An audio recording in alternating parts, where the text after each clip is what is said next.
var så heldige, at der var den her udstilling på Gammel Holtegaard, samtidig med vores krimiforløb, hvor vi alligevel skulle arbejde med tegneserier. Så vi tænkte, at det ville være godt for eleverne at komme ud og se, hvordan de professionelt gjorde det.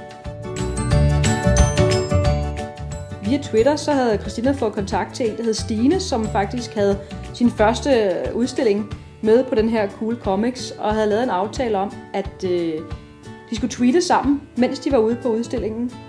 Og Stine hun var klar i en time fra 10 til 11 til at svare på alle de spørgsmål, som eleverne måtte have i forhold til hendes tegninger i hvert fald.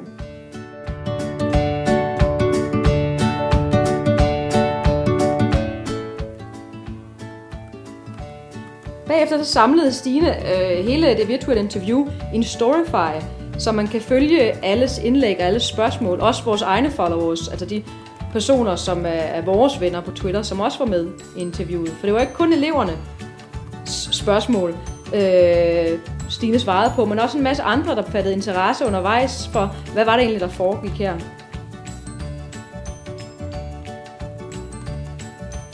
Faktisk så endte selve Storyfyen dagen efter på cirka 500 followers. Det vil sige, der var 500 andre brugere af Twitter, der havde været inde at kigge og kommentere på, hvad de synes om selve udvekslingen eller interviewet.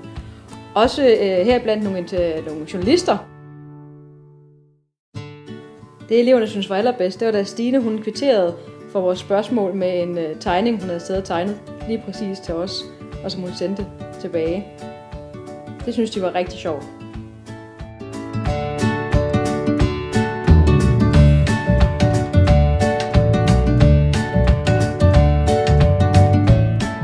Eleverne sagde, at de aldrig har haft det så sjovt på et museum før, og de synes, det var fantastisk at få lov til at tale med kunstneren direkte, og især fordi de bare kunne bruge deres egen mobiltelefon.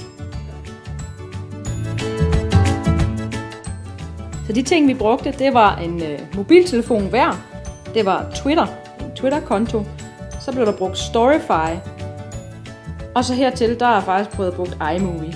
Alle de her ting, det er ting, der kan gratis downloades som apps til iPad'en, eller til iPhone'en, eller til en smartphone eller en anden tablet. Det vil sige, at det er noget, alle kan bruge og alle kan gøre. Og I kan bare spørge, hvis I vil have mere at vide.